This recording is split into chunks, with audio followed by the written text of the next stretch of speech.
Lines மீடியாவுக்கு நீங்கள் அளித்து வரும் ஆதரவுக்கு மிக்க நன்றி. தொடர்ந்து எங்களுடன் இணைந்திருங்கள். லைக் பண்ணுங்க, சப்ஸ்கிரைப் பண்ணுங்க, நண்பர்களுக்கு பகிருங்கள். நாம் இணைந்து பயணிப்போம். லைன்ஸ் மீடியா தமிழ் உறவுகளுக்கு வணக்கம். இன்றைய அரசியல் களம் நிகழ்ச்சிக்கு தங்களை அன்போடு வரவேற்கிறேன். வணக்கம். வணக்கம் சின்னா. சவுக்கு சங்கர் அவர்கள் திடீர்னு கைது பண்ணிட்டாங்க. காலையிலேருந்து ஒரு பரபரப்பாகவே இருக்குது. தெரிந்து கொள்ள வேண்டும் என்பதற்காக என் வீட்டில் இருக்கிற மோடம் உட்பட எல்லாம் பறிமுதல் செய்யப்பட்டிருக்கிறது. என்னை கைது என்னுடைய போன் கிடைக்கலன்றதுக்காக இவ்வளவு நேரம் வீட்டை தலையீடாக புரட்டி போட்டுக் கொண்டிருக்கின்றனர். கையாளானது திமுக அரசு.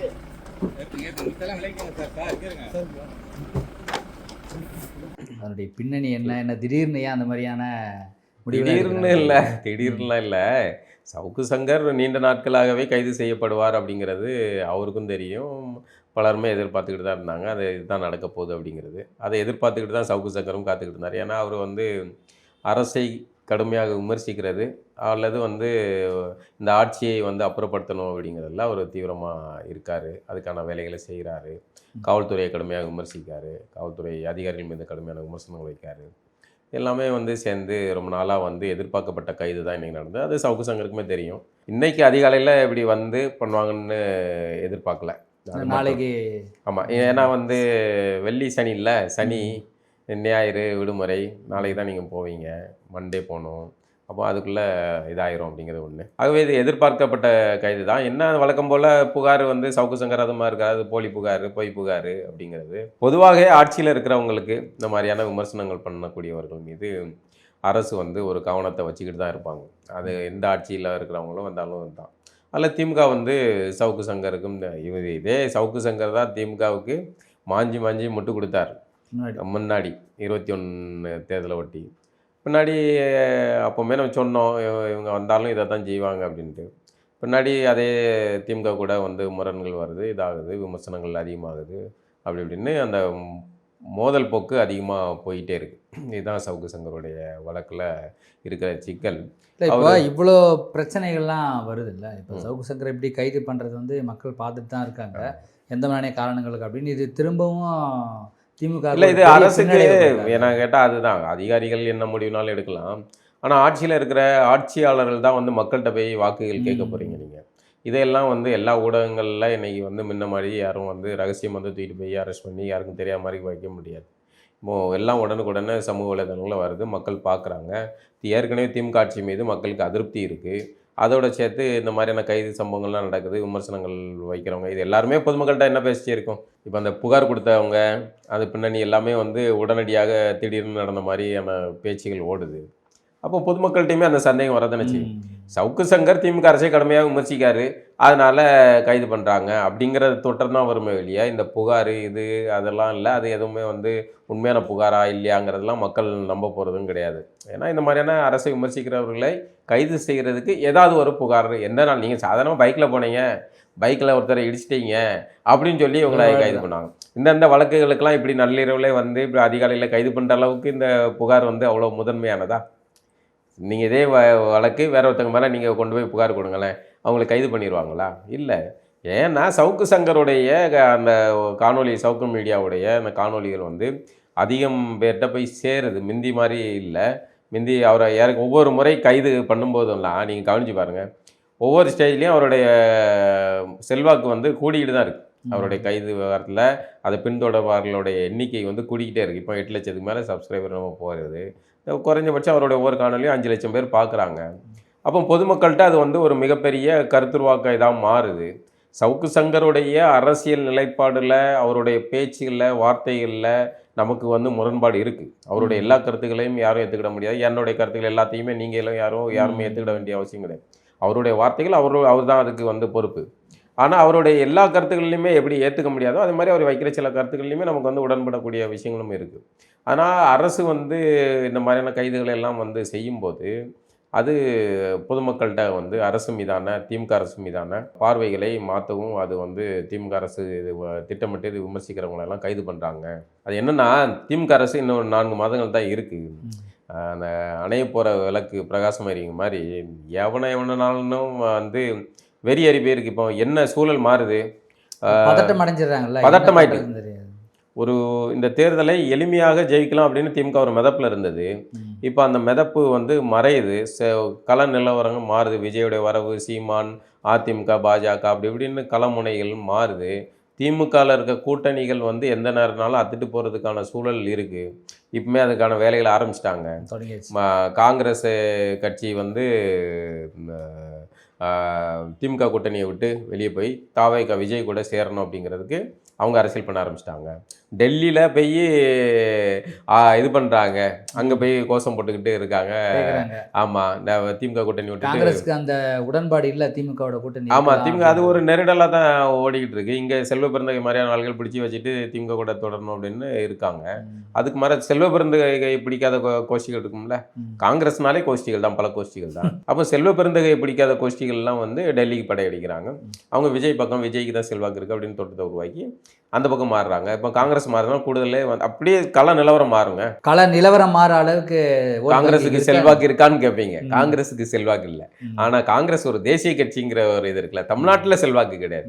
ஆனால் காங்கிரஸ் ஒரு டெல்லி லாபி அப்படிங்கும்போது அந்த இண்டி கூட்டணியில் இருக்கிற விசிகா இடதுசாரிகளும் சேர்ந்து போகிறாங்க. அப்படிங்கும்போது திமுக தனித்து விடப்படும். அவன் திமுகவுக்கு செல்வாக்கு போயிடும். பிஜேபி கூட போய் இப்போ போய் சேர முடியாது.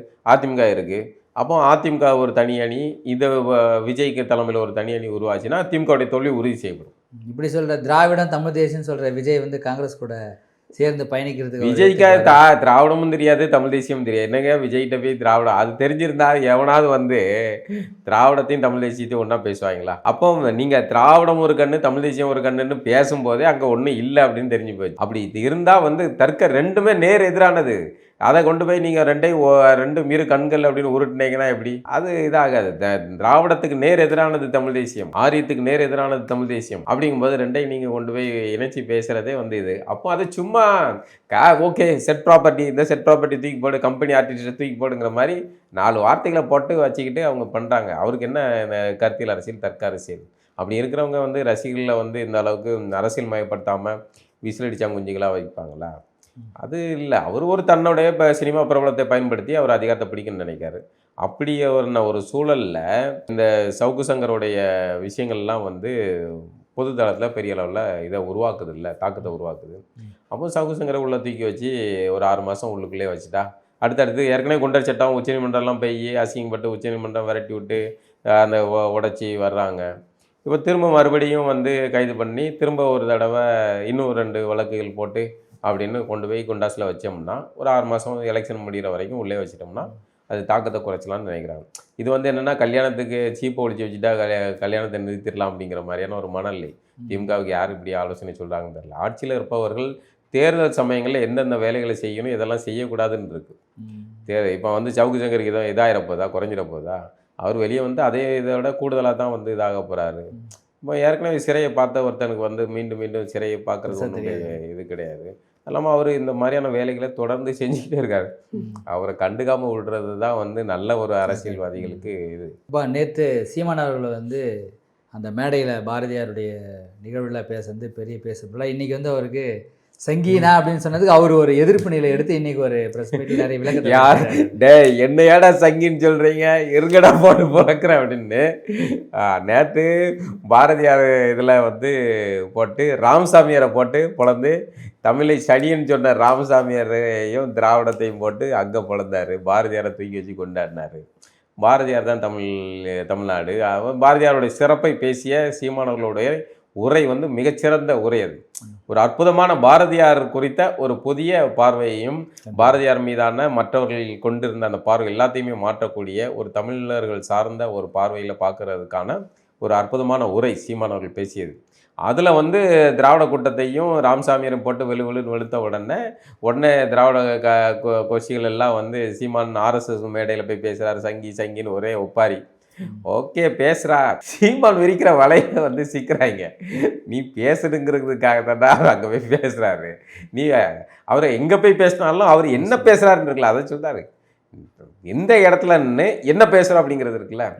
அவர் வந்து அங்கே நின்றுட்டு யாரை பேசுகிறாரு, எதை பேசுகிறாரு, பாரதிய ஆதரிச்சு பேசுகிறாரு, என்ன பேசுகிறாரு அப்படிங்கிறது இருக்குல்ல. இவர்களுக்கு இடம் தேவை சங்கின்ட்டு. இவர்கள் டெல்லிக்கு ஓடி போய் விழுந்து கிடந்தால் அதெல்லாம் வந்து சங்கி இடம் கிடையாது, அதெல்லாம் புனித இடம். இது சீமான் மாதிரி ஆள்கள் பேசினது.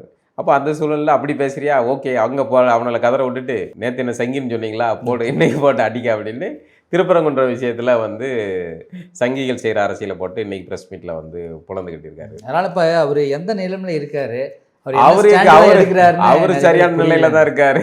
பாக்குறவங்க தான் வந்து டேய் யாரா நீ, என்னடா அந்த பக்கம் அடி கொண்ட சங்கின்காய்ங்க, இன்னொரு பக்கம் சைமன்காய். இப்போ வந்து எச் ராஜா கோஷிகள்லாம் செபஸ்டியன் சீமான் அப்படின்னு இப்போ அவங்க வந்து கொந்தளிச்சுக்கிட்டு இருப்பாங்க.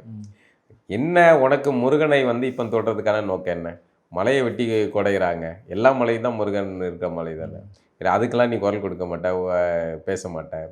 ஆனால் திருப்பரங்குன்ற மலையில் அங்கே போய் ஏற்றணுங்கிறத வச்சு நீ அரசியல் தான் பண்ணுற. நீங்கள் இயற்கையை நேசிக்கிறீங்க அப்படின்னா உங்கள் கண்ணு முன்னாடி இயற்கை சூறையாடப்படுது, மலையை உங்களால் உருவாக்க முடியுமா? முடியாதுல்ல. அந்த வெட்டி எடுக்கிறதுக்கான உரிமை அவங்க கொடுத்தா உங்களுக்கு? மலை இயற்கையின் கொடை. அப்போ அதை நீங்கள் வந்து தோண்டி எடுக்கிறீங்க அப்படின்னா அப்போ நீங்கள் முருகனை கொண்டாடுறவனுக்கு அதை கண்டிக்கிறதுக்கு உரிமை இருக்குல்ல. எவ்வளோ பாஜகக்காரன், எவ்வளோ பிஜேபிக்காரன் சங்கிகள் வந்து இயற்கை வளர்க்க சூறையாடலை பற்றிக்கணும். ஆனால் எல்லாத்தையும் பற்றி பேசுகிற சீமானை வந்து காமெடி பீஸாக வந்து சிரிச்சிக்கிட்டு இருக்கீங்க. மாடுகள் மாநாடு, மரங்கள் மாடு, மலைகள் மாநாடுன்னு எல்லாம் நடத்திக்கிட்டு இருக்காரு இயற்கை சார்ந்த விஷயங்கள். அதை வந்து இங்கே புரியல.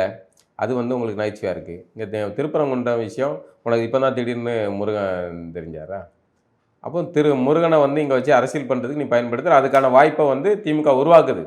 இதில் வந்து மிக மிக முக்கியமான ஒரு ஆள் அப்படின்னா அரசியல் செய்த இதுன்னா அது திமுக தான். திமுக வந்து அங்கே இயல்பாக நடந்துக்கிட்டு இருந்த ஒரு வழிபாட்டு முறையை இங்கே உள்ள காவல்துறையை வச்சு தடுத்தீங்க நீங்கள். அது வந்து இப்போ அது பேசு பொருளாக மாறுது. இன்றைக்கி வந்து உச்சநீதிமன்றத்தில் பேசு பொருளாக மாறுது. இப்போ ஒரு சாதாரண இந்த பிரச்சனையை கொண்டு போய் எங்கே போய் நிறுத்தியிருக்க பார்த்தீங்களா? டாக்டர் படத்தில் வந்து சொல்லுவாங்கல்ல, எங்கே கொண்டு வந்து நிறுத்தியிருக்க பற்றி அப்படின்ட்டு. அது மாதிரி இந்த நிறுத்தியதை திமுக விரும்புது. திமுகவை பொறுத்த வரைக்கும் இந்த அரசியல் தேவை. அப்போ இங்கே அரசியல் செய்கிறதுக்கு பிஜேபியை கொண்டு வரணும் அப்படிங்கிற ஆபத்தான நிலையை நம்ம ஏற்கனவே சொன்னது தான். அதே அரசியலை செய்கிறாங்க. இது ஆபத்தான போக்கு. திமுகவுக்கு தான் இது வந்து பேரடியாக மாறும். அது திமுகவுக்கு மட்டும் இல்லை, அது அடுத்ததாக வந்து தமிழினத்துக்கு பேரடியாக மாறக்கூடியது. திமுகவுக்கு இது ஒன்றும் இல்லை, அவங்க தேவையான அளவுக்கு எல்லாத்தையும் குவிச்சு வச்சுருக்காங்க. அவர்களுக்கு ஒன்றும் கிடையாது, பல தலைமுறை குவிச்சு வச்சுருக்காங்க. இந்த மண்ணுடைய அரசியல் மாறும், களம் மாறும், அது சிக்கலானது. அதனால சீமான் அவர்கள் வந்து மாறி மாறி விளையாடுறாரு. திமுக பல நிகழ்ச்சி நேற்று வந்து வெல்லும் தமிழ் பெண்கள், நல்ல வெல்லும் திராவிட பெண்கள், அதில் பல எத்தனை பேர் தமிழர்கள்னு தெரியல, அதை கடந்து தமிழ் பெண்கள் அப்படின்னு பேர் வச்சு தேர்தல். ஆமாங்க, நாங்க திராவிட ஆட்சி அப்படிதான் பார்க்க வேண்டியிருக்கு. ஏன்னா நீங்க அப்படிதான் பண்றீங்க. நீங்க உங்களுக்கு என்ன பாருங்க, இப்ப எலெக்ஷன் நேரம் தமிழ் பெண்கள்னு வைக்கிறீங்க. இது எலெக்ஷன் முடிஞ்ச உடனே வச்சா என்ன வச்சிருப்பாங்க தெரியுமா? வெல்லும் திராவிட பெண்கள் அப்படின்னு வச்சிருப்பாங்க. திராவிட மகளிர்கள், திராவிட குல காவலர்கள் அப்படின்னு உருட்டியிருப்பாங்க. இப்போ தேர்தல் நேரம் இல்லை, அதனால வெல்லும் தமிழ் பெண்கள். மகிழ்ச்சி தான், சரி தமிழ் பெண்கள்னு பேர் வச்சுருக்கீங்க. அந்த தமிழ் பெண்கள் வெல்லும் தமிழ்நாடு வந்து மகளிருக்கான முன்னுரிமையாக இருக்குது அப்படின்னு உதயநிதி பேசியிருக்காரு. அப்போ அதை வந்து நீங்கள் அந்த கனிமொழி அக்கா ஒருத்தங்க இருக்காங்களா கூடவே, உங்கள் அத்தை, அவர்களுக்கு வந்து அதிகார பதவியை கொடுத்து, திமுகவுடைய அதிகார பதவியை கொடுத்து நீங்கள் வைக்கலாம். இப்போ நீங்கள் துணை முதல்வராக ஆகிட்டீங்க, எப்படி வந்துட்டீங்க டக்குன்னு? இப்படி கடைகோடி தொண்டனாக இருந்தால் வந்தீங்க, ஸ்டாலினுடைய பையன் கருணாநிதியுடைய பேரன்ட்டு வந்து உட்காந்துட்டீங்க. கருணாநிதியுடைய மகளுக்கு பிறகு தானே கருணாநிதியுடைய பேரன். அவங்க கனிமொழி அவர்களை வந்து புறக்கணிக்கிறீங்களா? நீங்கள் அந்த நியாயத்தை, பெண்களுக்கான உரிமையை கனிமொழிக்கு கொடுத்து நிரூபித்து விட்டு நீங்கள் மார்த்தட்டிக்கலாம் அப்படிங்கிற. அவங்க வீட்லேயும் ஆணாதிக்க சிந்தனை இருக்குன்னு சொல்ல வரீங்களா? ஆமாம், அது ஆணாதிக்க சிந்தனை, பல வகையான சிந்தனையை சொல்லலாம். எல்லா வகையான சிந்தனையும் வெளியே சொல்ல முடியாது. அப்போது கனிமொழியை டெல்லியோட ஓரங்கட்டி அப்படியே முடிச்சிடுறாங்க. அப்போ கனிமொழி விஷயத்தில் மட்டும் அது டெல்லி சுதந்திரமாக மாறிட்டு, டெல்லி உரிமை கனிமொழிக்கு அங்கே தள்ளி விட்டாங்க. இந்த சைடு வந்துடக்கூடாது, திமுகவுடைய கட்சி இதுகளில் பொறுப்புகளில், உயர் பொறுப்புகளில் வந்துடக்கூடாது, இங்கே மாநிலத்தை பார்க்கக்கூடாது, நீங்கள் டெல்லியில் இருந்துக்காங்க. அப்படியே தூத்துக்குடி போனீங்களா, பனைமரம் ஃபோட்டோ செல்ஃபியை மாற்றினீங்களா, அதோட முடிச்சிக்காங்க. அப்படிங்கிறது தான் திமுகவுடைய அரசு. இதனைத் தொடர்ந்து நாளைக்கு வந்து உதயநிதி ஸ்டாலின் அவருடைய தலைமையில் இளைஞரணி மண்டல மாநாடு திருவண்ணாமலையில் வேலு அவருடைய தலைமையில் அது சிறப்பமாக நடக்க போகுது. அதில் என்னென்னா, பெண்களுக்கான மகளிர் உரிமை தொகை திட்டத்தை வந்து அடுத்த கட்டத்தை நகர்ந்து இன்னும் சில பேர் அதில் சேர்த்துருக்காங்க. யாரெல்லாம் வேணான்னு சொன்னாங்களோ அவங்கள திரும்ப சேர்த்துருக்காங்க. இது பெண்களுக்கு இன்னும் மகிழ்ச்சி கொடுக்குது. இல்லை, அதான் தேர்தல் நேரம் வந்தால் இந்த மாதிரியான எல்லா விஷயங்களும் வரும்ல. இது வரைக்கும் வந்து தகுதி இல்லாதவர்கள்னு பேசினாங்க. தேர்தல் வந்துட்டுனா வந்து அந்த தகுதியெல்லாம் வந்து தகுதி இல்லைன்னு யாரை வேணா அவங்க தகுதி இருக்கு. ஏன்னா தேர்தல் வந்துட்டுல, தேர்தல் வந்தா தகுதி இல்ல, தகுதி வந்து புரியவே இல்லை, தகுதி இல்லைன்னு நிராகரிச்சிட்டாங்க. திரும்ப அதே பெண்கள் தான் அவங்களே தான் முன்னாடி பேசுறாங்க. ஆனா இப்போ அது தகுதி நடிப்பெல்லாம் உள்ள வந்துடுறாங்க. எந்த வகையிலையாவது வந்து வாக்குகளை கவரணும் அப்படிங்கிறது. இப்போ பொங்கலுக்காக வந்து ஒரு 3 5 கேட்குறாங்க, 5000 சரி 3000 கொடுத்து, இது கிட்டத்தட்ட இது வந்து தேர்தலாங்க. இது காசை கொடுத்து வாங்குறீங்க நீங்கள். இப்போ மக்கள் எதிர்பார்ப்பாங்கல்ல 2 வருஷத்துக்கு ஒரு முறை தேர்தல் வச்சு மக்களுடையது நான் அது எப்படி சொல்கிறது, சரி அது இங்கேருந்து ஆட்டையை போட்டது கொண்டு வந்து கொடுக்குறாங்க அப்படிங்கிறத வாங்குறாங்க, அதை நம்ம இது பண்ணுவோம். ஆனால் சுயமாக சிந்திச்சு வாங்கிக்காங்க. நீங்கள் விஜயகாந்த் சொன்னாரு வாங்கிக்கங்க, ஆமாம், ஓட்டு எனக்கு அவங்க என்ன கொடுத்தாலும் வாங்கிக்காங்க. சத்தியம் செஞ்சால் கூட அது வந்து பொய் சத்தியமாக வச்சுக்காங்க. நமக்கு பொய் சத்தியம் செய்கிறது சகஜம் தானே. அப்படி கடந்து அப்படி ஆமாம், அப்படி கடந்து போயிட்டு உங்களுக்கு யாருக்கு மக்களுக்கு நல்லது செய்வாங்க அப்படின்னு நீங்கள் நம்புறீங்களோ அவர்களுக்கு போடுங்க. இது வாங்கினதுக்காக நீங்கள் வந்து குத்தாதீங்க. மக்கள்கிட்ட இதை தான் பண்ணணும். இப்போ நீங்கள் வாங்காதீங்கன்னு சொன்னீங்கன்னா அவங்க வந்து கிடைக்கிற வருமானத்தை கெடுக்க பார்க்குறப்பா இப்போ அப்படின்னு அவங்க சொல்கிறவனை போட்டு புலந்துருவாங்க. அதனால் என்ன கொடுக்குறாங்களோ அதை வாங்கிக்காங்க. இது வந்து தர்க்க ரீதியாக சரியாக இருக்காது இந்த கருத்து. நான் நம்ம நகைச்சுவையாக இப்போ சொல்லிக்கிட்டு இருக்கோம். இது வந்து அடிப்படையில் இதுக்கு சரியாக இருக்காது. ஒரு இது கிண்டலுக்காக சொல்கிறோம், அவ்வளோதான். மீண்டும் ஒரு நிகழ்ச்சி சந்திப்போம்ண்ணா. நன்றி.